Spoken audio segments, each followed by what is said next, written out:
Enquanto eu estou gravando esse vídeo, na manhã de terça-feira, dia 26 de setembro, bem cedinho aqui, o Flamengo ainda não anunciou a demissão de Jorge Sampaoli, mas eu sei, você sabe, todo mundo sabe que ele vai ser demitido nas próximas horas. Inclusive, quando você estiver assistindo esse vídeo, talvez já tenha sido anunciada a demissão dele. Então, o Flamengo já pensa no próximo técnico.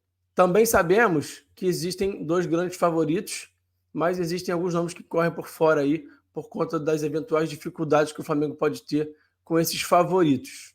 A ideia do vídeo de hoje aqui é falar um pouquinho sobre esses técnicos, trazer informações sobre eles, para que a gente possa avaliar, concluir e ter opinião um pouquinho mais embasada sobre cada um deles. Vou dar um pouquinho de opinião também, é claro, mas é um vídeo com bastante informação para vocês, para que vocês possam refletir aí na casa de vocês sobre o que é a melhor opção para o comando técnico do Flamengo. E muitos dizem, e acho que faz sentido, que tem que ser agora, não dá para esperar. Bom, esse é o assunto do vídeo de hoje. Vamos fazer o seguinte, deixa o like, se inscreve no canal, que eu vou rodar a vinheta e na volta vamos falar de tática?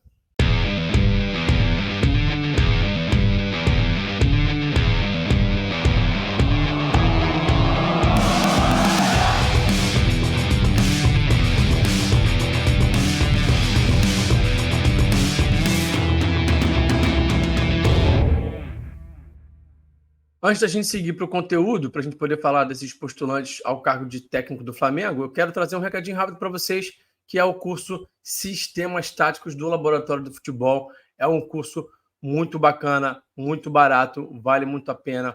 Você que gosta de futebol, que se interessa pelo assunto, está aqui no canal falando de tática, obviamente que quer saber mais, que quer se aprofundar no assunto, então o Laboratório do Futebol tem o curso aqui, Sistemas Táticos, para você conhecer mais sobre cada sistema, o que cada um te oferece de bom, o que cada um pode te oferecer eventualmente de vulnerabilidade.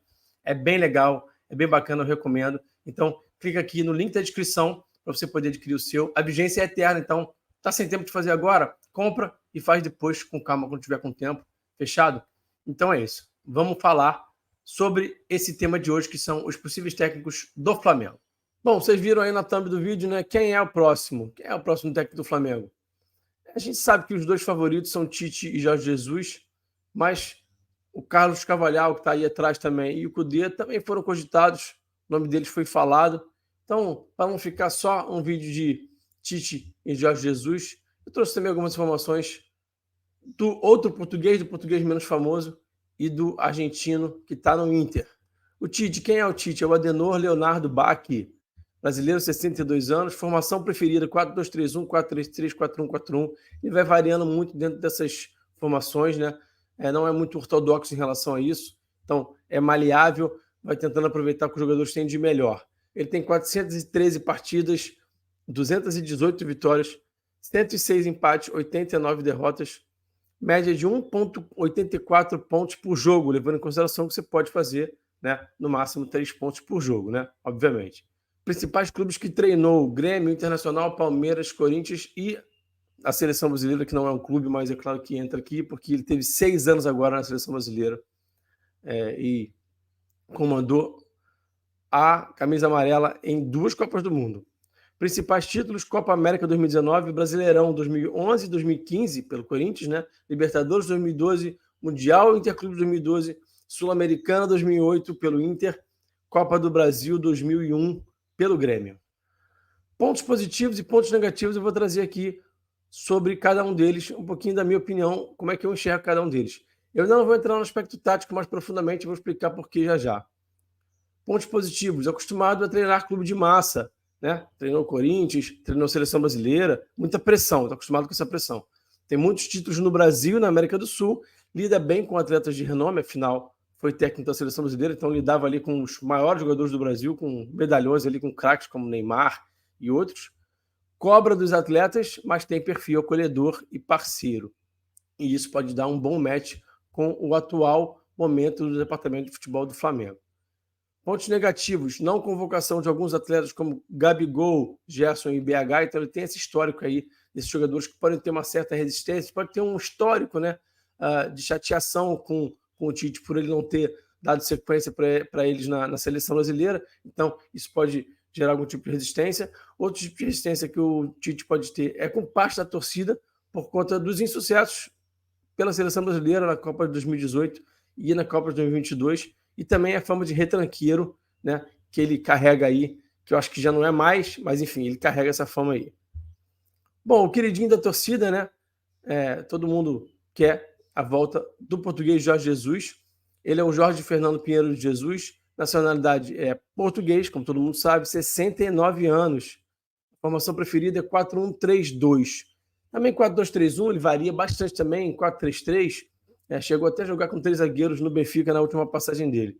Mas a formação que ficou marcada, a formação que marcou o trabalho dele aqui no Brasil, por exemplo, né, foi aquele 4-1-3-2 no Flamengo, que todo mundo se lembra. 929 partidas na carreira, 577 vitórias, 172 empates, 180 derrotas, pontos por jogo 2.05, aproveitamento um pouquinho melhor aí do que o Tite. Principais clubes que treinou: Benfica, Sporting, Flamengo e Fenerbahçe.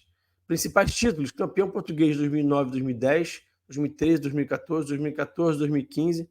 Taça de Portugal, que é a Copa, né? Como se fosse a Copa do Brasil aqui, 2013, 2014. O Campeonato Brasileiro, 2019, a Copa Libertadores, 2019. Eu não coloquei aqui Supercopa, Recopa, esses títulos de 2 jogos, que são títulos bacanas, que eu valorizo, mas que são títulos um pouco menores, né? Bom, onde é que eu vejo os pontos positivos do Jorge Jesus e quais são os pontos negativos?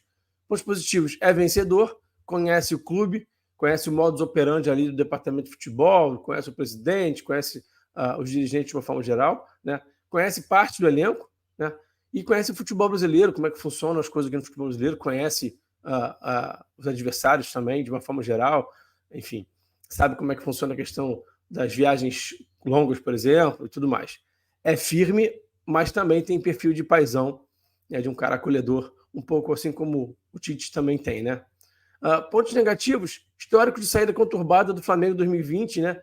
Eu já vi algumas pessoas comentarem por aí que o Landim talvez não trouxesse o JJ de volta por conta da mágoa que ficou quando da saída do português, né? Foi uma saída traumática, que ele tinha acabado de renovar o contrato, tinha um contexto de pandemia, claro, mas ele tinha acabado de renovar o contrato e saiu. O Flamengo ficou muito, muito assim, a ver navios naquele momento, ficou assim totalmente sem rumo, e depois, enfim, a gente já sabe, contratou o Domi, depois Rogério e tudo mais, acabou sendo campeão brasileiro, mas o Flamengo ficou realmente ali com as cartas na mão naquele momento. Então, há quem diga que o Landim não tenha essa aspiração de trazer o Jorge Jesus de volta por conta dessa saída conturbada. E outro ponto negativo é o fato de estar atualmente empregado, né? Ele está lá no Al Hilal, a multa de 8 milhões de euros. Houve uma ventilação aí de notícias de que ele poderia estar saindo, que haveria um atrito com o Neymar já desmentiu isso. Então, não sei até que ponto isso realmente procede. Então, é um técnico que está empregado num clube que é muito rico e que acho que não abriria a mão dele nesse momento. Então, esse é um problema sério em relação a trazer o Jorge Jesus. Vamos falar aqui um pouquinho mais também sobre os outros postulantes que correm por fora, mas que acho que vale a pena a gente mencionar também. O Carvalhal, por exemplo, é um antigo sonho do Marcos Braz. O Marcos Braz simpatiza muito com a ideia de ter o Carvalhal. É um cara que está desempregado. Vamos falar aqui dele um pouquinho. Carlos Augusto Soares da Costa Faria Carvalhal. Meu Deus, que nome comprido. Nome de príncipe, de rei. Nacionalidade: português, 57 anos. Formação preferida: 4-4-2-3-4-3. Um cara que muda também bastante a formação, se adapta bastante aos elencos. 583 partidas na carreira, 240 vitórias, 152 empates, 191 derrotas, 1,50 pontos por jogo, já bem abaixo de Tite e de Jorge Jesus, né? Principais clubes que treinou: Sporting, Besiktas, Braga e Celta de Vigo. Então, ele não tem um histórico de treinador de grandes clubes, de clubes de massa. O Besiktas é um clube mais importante, que tem uma pressão maior lá na Turquia, eles são muito fanáticos. O Sporting é um time grande também, de massa em Portugal, mas foram os únicos 2 que ele treinou. O Braga já é um clube um pouquinho menor, o Celta de Vigo, a mesma coisa. Bom, principais títulos: ele tem bem poucas conquistas na carreira: Taça de Portugal 2004, 2005, 2020, 2021. Ele também ganhou a Copa de Portugal, a Taça de Portugal, melhor dizendo, pelo Braga, e ganhou também a Copa da Turquia com o Besiktas em 2010 e 2011. Pontos positivos e negativos do Carvalhal: pontos positivos de conhecimento teórico sobre o jogo, é um cara que sabe muito conhece muito sobre tática, tem inclusive livros publicados, tem artigos publicados. Ele tem um livro escrito com o Bruno Lage, é um cara muito conceituado assim, no mundo teórico, é formado, então ele tem realmente um vasto conhecimento teórico. Ele tem uma experiência na Premier League, ele treinou o Sheffield United durante mais de 2 anos e meio. Tem experiência na Inglaterra, se adapta aos elencos, né? Isso é bem legal do Carlos Carvalhal, porque ele vai mudando a formação, ele não é muito ortodoxo em relação ao sistema de jogo, ele gosta de se adaptar aos jogadores, e é um desejo antigo da diretoria, como eu já tinha falado. Quais são os pontos negativos, que eu acho que realmente pesam bastante? Conquistou poucos títulos na carreira, né? Tem baixo aproveitamento, 50%, né? 1,50 pontos por jogo.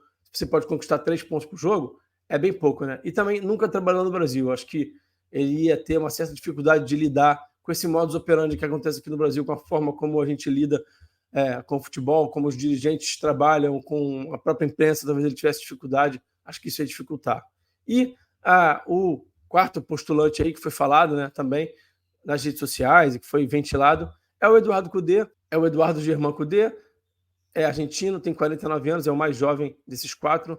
A formação preferida é o 4-1-3-2, também faz o 4-2-3-1, 354 partidas na carreira, 164 vitórias, 95 empates, 95 derrotas, 1,66 pontos por jogo, então um aproveitamento abaixo também do Tite, abaixo do Jorge Jesus, um pouquinho acima do Carvalhal. Como eu já falei, 1,66 pontos por jogo, principais clubes que treinou, Rosário Central, Racing, Celta de Vigo, Internacional e Atlético Mineiro. Principais títulos, ele também tem bem poucos, tá? Ele tem o Campeonato Argentino 2018, 2019 e tem o Campeonato Mineiro, que eu nem coloquei aí, mas tem o Campeonato Mineiro desse ano, 2023, pelo Atlético Mineiro, né? Pontos positivos do Cudê, ele monta times muito agressivos, intensos, ofensivos, que marcam com muita intensidade, né? E conhece o futebol brasileiro, conhece como é que os dirigentes trabalham, conhece os adversários, conhece aqui todo o contexto do futebol do Brasil. Quais são os pontos negativos? Ele está empregado, está na semifinal da Libertadores, joga amanhã contra o Fluminense, né? Então, isso é um fator que realmente atrapalha bastante.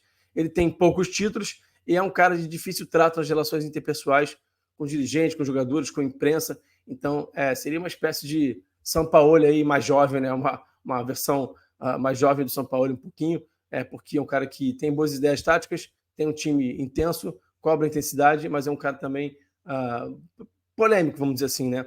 Então, poderia ter problemas aí com os jogadores a médio prazo, com os dirigentes, enfim, e com a própria imprensa, e a torcida também poderia se virar contra o treinador argentino.